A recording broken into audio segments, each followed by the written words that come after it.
kita mendengar firman Tuhan yang menjadi petunjuk hidup baru bagi kita. Dari Yohanes pasal 1 ayat 4 sampai 5. Demikian bunyi firman Tuhan. Dalam Dia ada hidup, dan hidup itu adalah terang manusia. Terang itu bercahaya di dalam kegelapan, dan kegelapan itu tidak menguasainya. Demikian sabda Tuhan. Mari kita sambut dengan kita memuliakan Tuhan. Kidung Jemaat 85, baitnya yang ke-9. Kidung Jemaat 85, baitnya yang ke-9. Tak lagi menakutkan kuasa yang gelap, semua lawan Tuhan menghilang serempak. Dan kata-kata selanjutnya, tak lagi menakutkan kuasa yang gelap. Menuju terang, terang pengharapan telah hadir bagi dunia. Lihatlah, Ia hadir menerangi setiap relung hati yang dalam kegelapan, putus asa dan tersesat. Pandanglah dan terimalah terang pengharapan dan Allahmu yang membawa damai sejahtera. Berharaplah pada Tuhan. Janganlah padamkan terang lilin yang sudah dinyalakan Tuhan di relung hatimu. Nyalakan terus lilin itu agar langkahmu tetap terang menerangi dunia yang kehilangan harapan. Dari ungkapan tadi tentang panggilan untuk lilin yang Tuhan berikan dalam diri kita sebagai anak-anak terang, biarlah terus kita nyalakan. Kekasih-kekasih Tuhan, kita masuk dalam pemberitaan sabda Tuhan. Dan sebelum kita membaca, merenungkan sabda Tuhan, mari terlebih dahulu kita berdoa. Kita berdoa. Ya Allah Bapa di sorga, Allah dalam Yesus Kristus Sang Firman, Firman yang turun ke dalam dunia, menjadi manusia, menyatakan kebenaran Tuhan, menyatakan terang di tengah-tengah dunia yang penuh dengan kegelapan, dengan perbuatan-perbuatan yang tidak sesuai dengan kehendak Tuhan. Malam ini, dalam kesempatan yang Tuhan berikan bagi kami untuk beribadah bersama, menyongsong Natal, kami akan membuka firman Tuhan. Kami akan mendengar, merenungkan firman Tuhan. Terlebih dahulu kami mohon, hati yang telah kami buka ini Tuhan, mari kuasai dengan Roh Kudus. Pikiran yang kami arahkan, telinga kami yang kami arahkan untuk kebenaran sabda-Mu, mari ada dalam penguasaan Tuhan. Sehingga pemberitaan sabda-Mu itulah yang saat ini secara fokus, secara serius kami dengarkan dan kami renungkan. Berkatilah hamba-Mu yang Tuhan pakai untuk memberitakan sabda-Mu. Biarlah dengan campur tangan-Mu dapat menyampaikan kebenaran firman-Mu. Dan kiranya Roh Kudus-Mu berbicara lewat hamba-Mu, sehingga kami semua diberkati oleh sabda-Mu. Dan anak-anak Tuhan yang akan membacakan kebenaran sabda Tuhan, biarlah Tuhan pimpin sertai. Dalam Yesus Kristus kami berdoa. Amin. Berbahagialah saya dan saudara-saudara yang selalu rindu untuk mendengar firman Tuhan, membaca firman Tuhan, merenungkannya dan melakukan sabda dalam hidup sehari-hari. Shalom. Terima kasih Bapak Penatua Ibu Diaken sudah membacakan bagian firman Tuhan bagi kita, meskipun dengan tulisan yang cukup kecil, tapi berupaya untuk kita yang mendengar dapat mengikuti bagian firman Tuhan. Kekasih-kekasih Tuhan, kalimat dalam pasal 1 ayat 1 Pada mulanya adalah firman. Saat permulaan kalimat disampaikan dalam Kejadian pasal 1 ayat 1. Pada mulanya Allah menciptakan langit dan bumi. Ada kesejajaran. Perjanjian Lama dimulai dengan kalimat pada mulanya. Dan penulis Injil Yohanes oleh karya Roh Kudus menyampaikan kembali dalam konteks Yesus datang. Pada mulanya. Kaitannya seperti apa kekasih-kekasih Tuhan? Pada mulanya itu punya kaitan bahwa segala sesuatu yang kelihatan selain Allah maupun yang tidak kelihatan itu ada awal. Pada mulanya ada awal. Kalau ada awal berarti ada akhir. Kalau ada awal, kalau ada akhir berarti terbatas. Kalau tidak ada awal, kalau tidak ada akhir, itu kekal. Hanya siapa yang kekal? Hanya Tuhan. Dan Tuhan itulah yang memulai segala sesuatu. Pada mulanya, ini menunjukkan bahwa Allah berinisiatif untuk mengawali segala sesuatu. Dan dalam rancangannya Allah telah memulai. Pada mulanya Allah menciptakan langit dan bumi. Dan kita tahu bahwa Allah menciptakan langit dan bumi menggunakan apa? Berfirman. Sangat indah. Penulis Injil Yohanes mengatakan pada mulanya adalah firman. Kekasih-kekasih Tuhan. Siapa firman itu?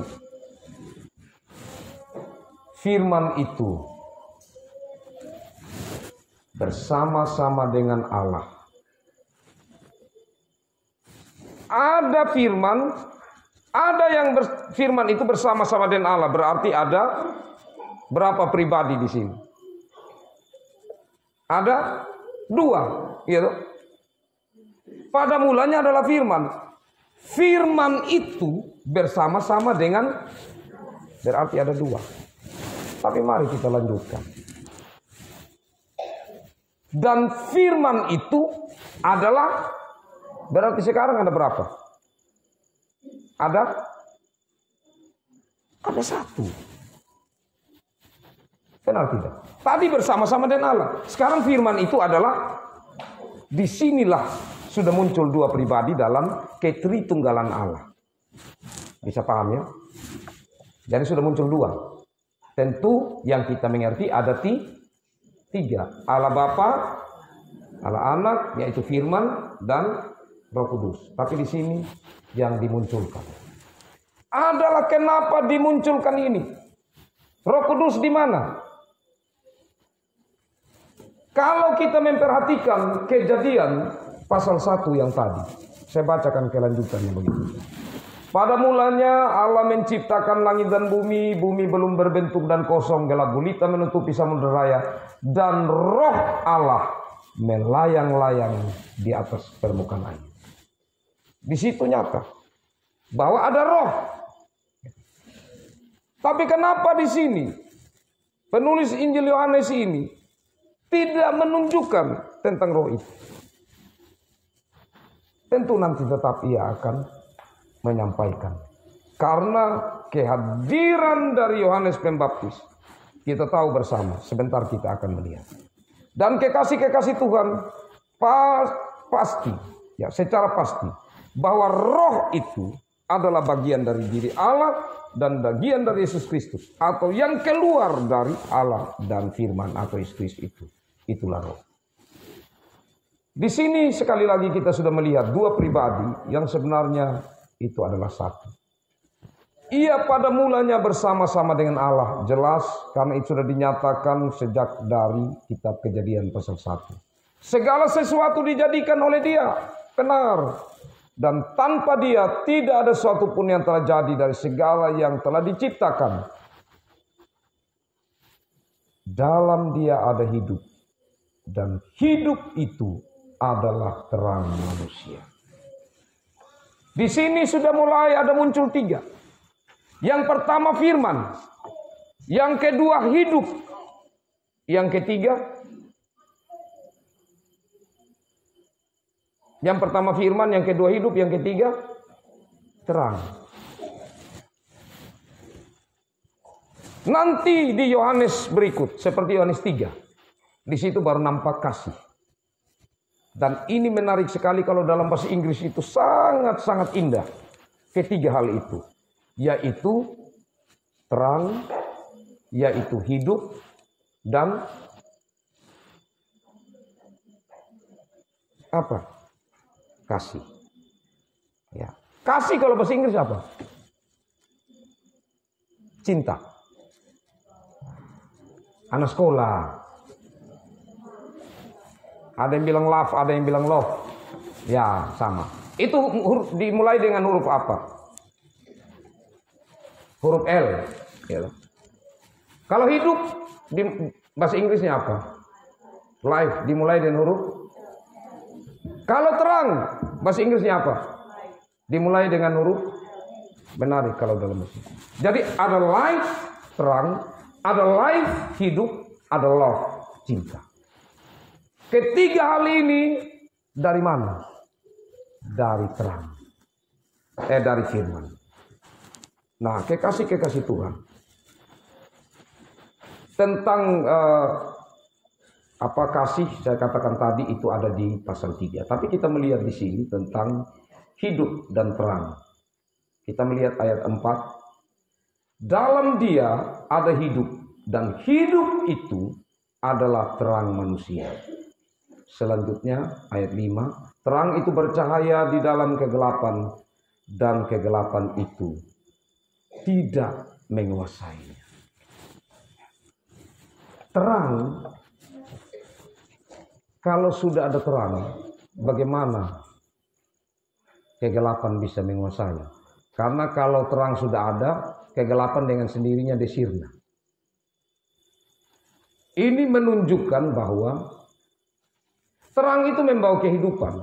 Dan kalau kita baca di kitab Kejadian pasal 1 selanjutnya, apa yang Allah ciptakan pertama?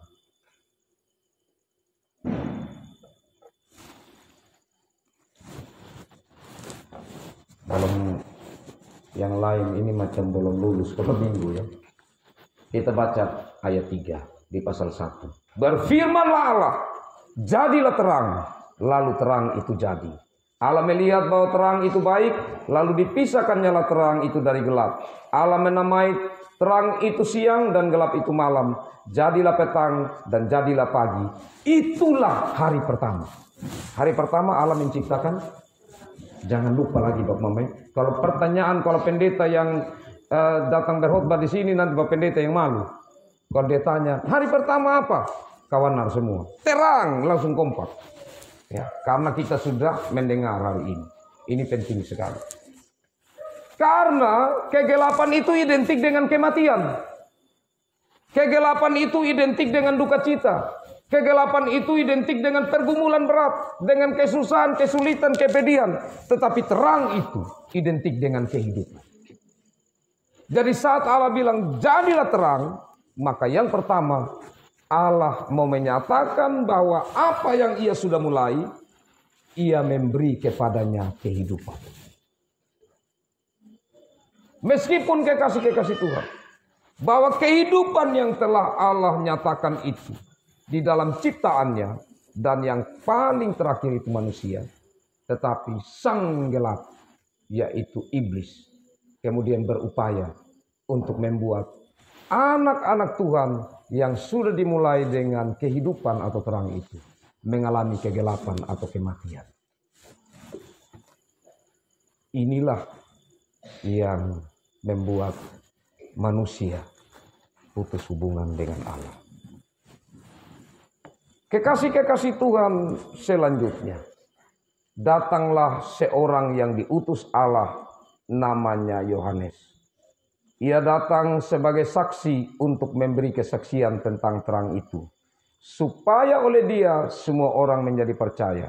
Ia bukan terang itu, tetapi ia harus memberi kesaksian tentang terang itu. Kalau kita baca macam kentaranya, dia biasa saja. Artinya mudah saja dimengerti, Bapak Mama kekasih Tuhan. Datanglah seorang yang diutus Allah, namanya Yohanes. Kalau didalami, sebenarnya ini mengandung sebuah makna yang sangat dalam. Kenapa? Karena hanya Yohanes yang diutus oleh Allah sebelum Yohanes itu ada. Kayak kalau kita melihat bagian firman Tuhan, khususnya perjanjian lama, kita akan melihat utusan-utusan Tuhan. Musa diutus oleh Tuhan, memang diutus. Abraham diutus oleh Tuhan. Tetapi mereka sudah besar. Sudah besar, baru menerima pengutusan dan mereka sadar kalau mereka diutus. Tetapi Yohanes, itu yang diutus oleh Tuhan sebelum Yohanes ada. Bahkan dari perjanjian lama, berita tentang dia. Seperti kalau kita ingat yang saya sampaikan khotbah dalam kitab Maleakhi. Akan datang seorang utusan. Dan inilah yang istimewa dari Yohanes. Bahkan sejak dalam kandungan, Yohanes ini telah dikaruniai Roh Kudus Tuhan. Sehingga saat Maria datang untuk memberi salam kepada Elizabeth, bayi dalam kandungan Elizabeth atau si Yohanes Pembaptis ini melompat kegirangan dari dalam rahim ibu. Jadi ini satu hal yang Tuhan sudah rancang secara luar biasa. Tapi tugasnya untuk apa, kekasih-kekasih Tuhan? Kita tahu bersama bahwa tugas dari Yohanes Pembaptis adalah untuk mempersiapkan jalan bagi Tuhan. Untuk mempersiapkan datangnya terang itu. Ia bukan terang itu, tetapi ia harus memberi kesaksian tentang terang itu. Nah, tentang ini Bapak Mama kekasih Tuhan, terlepas dari keistimewaan dari Yohanes Pembaptis, tetapi setiap kita, terlebih khususnya dalam menyongsong Natal ini, menyongsong Yesus datang ini, maka kita mempersiapkan jalan, mempersiapkan hati maksudnya, dan mempersiapkan orang-orang yang akan kita ajak untuk mereka datang ke Bethlehem sesuai tema Natal kita besok. Nah, dalam mempersiapkan ini, apa yang kita harus menyaksikan atau kita saksikan ya, kita nyatakan kesaksian kita. Sebagaimana Yohanes, tentu dia punya kesaksian, yaitu tentang bagaimana orang-orang dipanggil untuk bertobat. Dipanggil untuk menyadari siapa diri mereka. Jadi pertobatan ini kekasih-kekasih Tuhan berhubungan dengan kesadaran diri. Baru kemudian mengambil keputusan. Nah, bagaimana untuk kita sadar diri? Ya, puji Tuhan kita yang ada pada malam ini. Tentu kita diajak untuk bagaimana kita sadar. Kita manusia yang punya salah, tidak. Kalau orang yang sadar punya salah, maka dia harus menyatakan itu di hadapan hadirat Tuhan dan bertobat. Saya mau menekankan ini untuk Bapak Mama garis bawahi. Renungkanlah, apakah saya dan saudara bersalah di hadapan Tuhan? Apakah saya dan saudara memiliki masalah dengan sesama? Renungkan. Kalau punya, sampaikan kepada Tuhan dan upayakan untuk hidup damai. Kenapa Bapak Mama kekasih Tuhan? Karena hanya dengan ini maka Natal itu menjadi bagian yang membawa sukacita besar bagi kita. Sulit untuk kita menyatakan saya berdamai dengan Tuhan. Tetapi kita belum berdamai dengan sesama. Pergumulan GKS Jemaat Hukum Ada baik pusat dan cabang-cabang bukan hal yang menjadi rahasia secara pribadi, tapi menjadi rahasia umum. Terlalu banyak. Tapi saya sampaikan ini, jangan dengarkan saja, saya sampaikan sebagai seorang gembala. Tetapi dengarkanlah bahwa ini yang memang Tuhan kehendaki bagi kita kok mau kasih Tuhan. Kalau kita merenungkan secara mendalam, Tuhan datang untuk memberi kedamaian bagi kita. Karena terang itu, dia akan sampai menilik sisi-sisi gelap kita untuk dia terangi. Lihatlah sisi gelap. Lihatlah apa yang menjadi masalah dalam diri kita. Ini bukan hal yang mudah.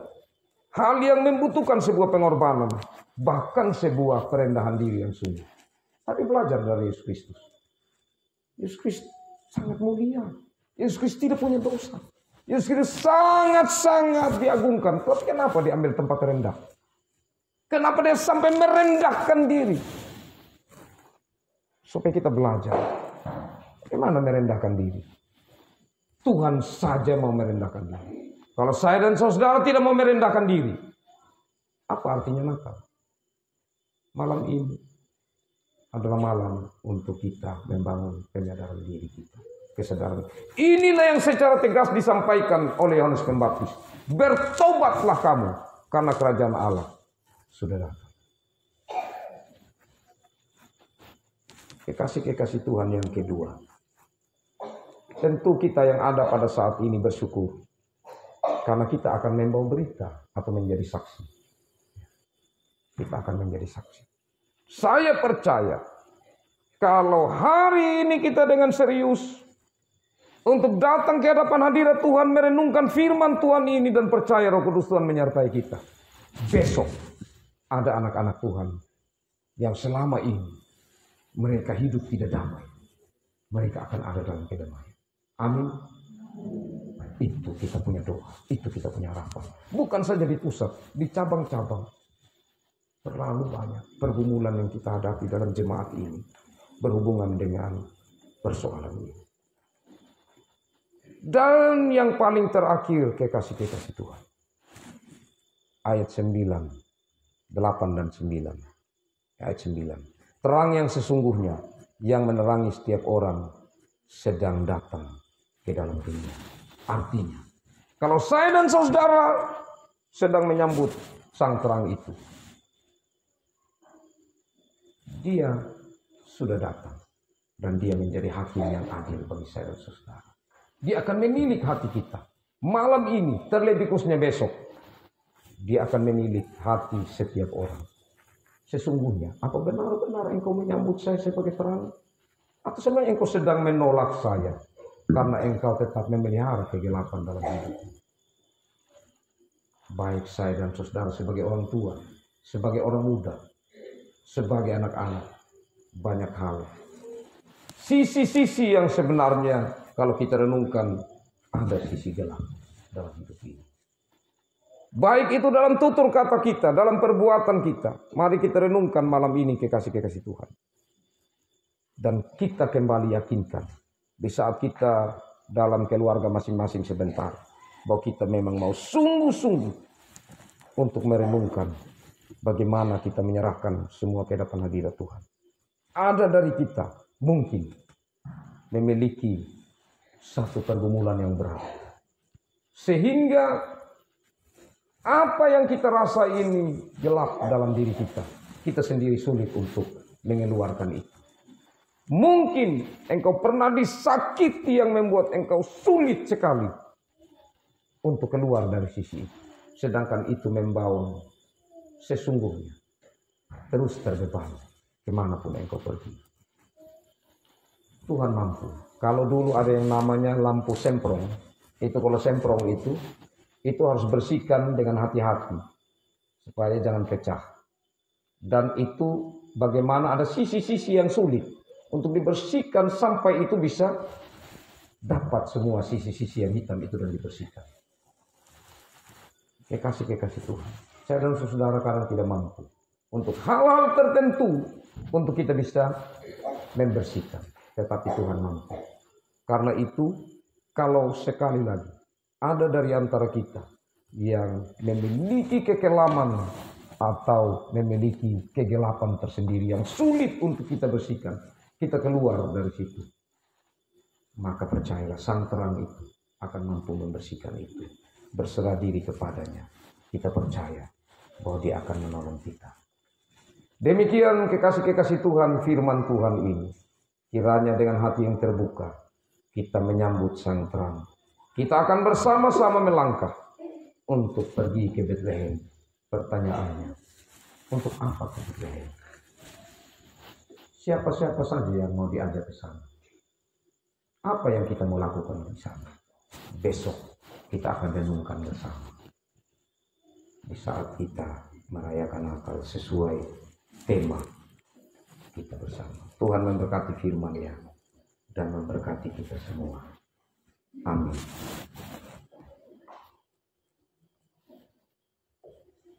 Kekasih-kekasih Tuhan, kita akan masuk dalam doa syukur syafaat. Dan dalam doa syukur syafaat ini akan pertama dibawakan oleh Ketua Tim PI dan selanjutnya akan dilanjutkan oleh saya.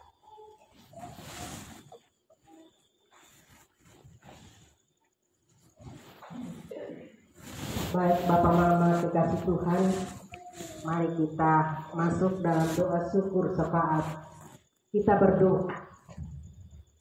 Ya Tuhan Sang Terang, di keheningan ini kami mensyukuri sabda-Mu yang hadir, menyapa keberdosaan kami, menyapa kerapuhan kami, dan menyapa nurani kami. Sejatinya terang itu telah hadir di dunia untuk menolong kami lepas dari belenggu dosa dan jeratan duniawi. Terang itu telah menolong kami untuk melewati saat-saat terburuk dalam hidup kami. Terang itu telah menolong kami untuk melihat keselamatan yang berasal dari Allah. Ya Tuhan, Sang Terang, di keheningan ini kami mendoakan gereja-Mu agar terus mewartakan terang di tengah dunia yang sedang berada dalam kegelapan. Kuatkanlah gereja-Mu agar dapat menjaga terang itu bersama dengan Kristus, Sang Penyelamat kami. Kami mohon, jangan lepaskan kami berjalan sendiri di siara dunia ini. Sekiranya dalam kegelapan dan kekeringan akan cinta-Mu, kuatkanlah kami agar kami membawa terang itu bagi alam semesta pemberian-Mu. Kau takkanlah kami agar kami membawa terang itu dalam kehidupan budaya, sosial, ekonomi, dan politik di hadapan kami. Kuatkanlah kami Tuhan agar kami membawa terang itu dalam kekudusan hikmat-Mu. Ya Tuhan Sang Terang, di keheningan ini kami mendoakan keluarga kami yang sedang menangis dalam ketidakpastian, keluarga yang sedang berada dalam keraguan, kekecewaan, dan berbagai perasaan yang belum diberi nama. Dalam kerintihan yang tak berujung, kami mohon ya Tuhan, peluklah keluarga kami dalam dekapan cinta-Mu yang besar. Sekiranya setiap keluarga menyadari akan terang itu dan mendekapnya dalam pelukan hangat. Ya Tuhan Sang Terang, di keheningan ini kami mendoakan seluruh anak di dunia, anak-anak yang ada di medan perang, anak-anak difabel, anak-anak di panti asuhan, anak-anak yang sedang dalam kelaparan dan berbagai persoalan hidup. Tuhan mengasihi semua anak-anak di dunia ini. Kuatkanlah mereka ya Tuhan, agar mereka tetap memanggil-Mu Bapa dan Ibu yang melindungi dan mengasuh mereka. Dengar dan sambut doa kami ya Tuhan. Ya Allah Bapa di sorga, kami mendoakan untuk anak-anak jemaat-Mu di Hupumada ini khususnya, yang sedang menghadapi duka cita.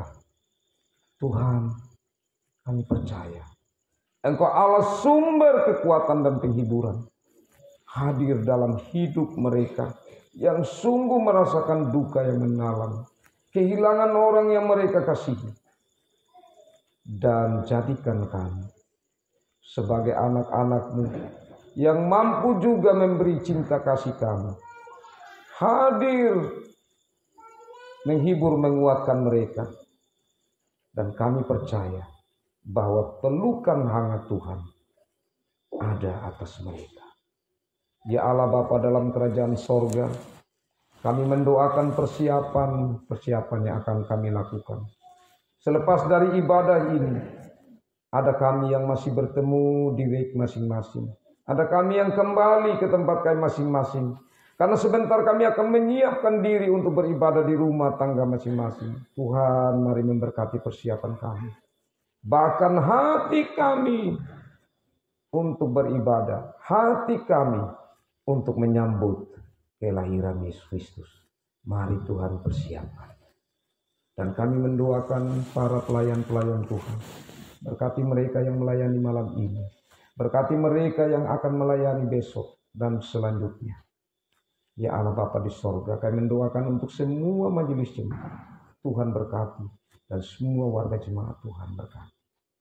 Terima kasih Tuhan. Kami percaya bahwa segala ungkapan syukur dan harapan kami, Tuhan memahaminya. Karena itu kami mohon, biarlah Tuhan menyatakan cinta kasih kemurahan bagi setiap kami, setiap orang-orang yang kami kasihi, dengan kasih-Mu, dengan maksud-Mu, dengan rancangan bagi kami. Ampuni segala pelanggaran kami Tuhan. Dalam Yesus Kristus kami berdoa. Amin.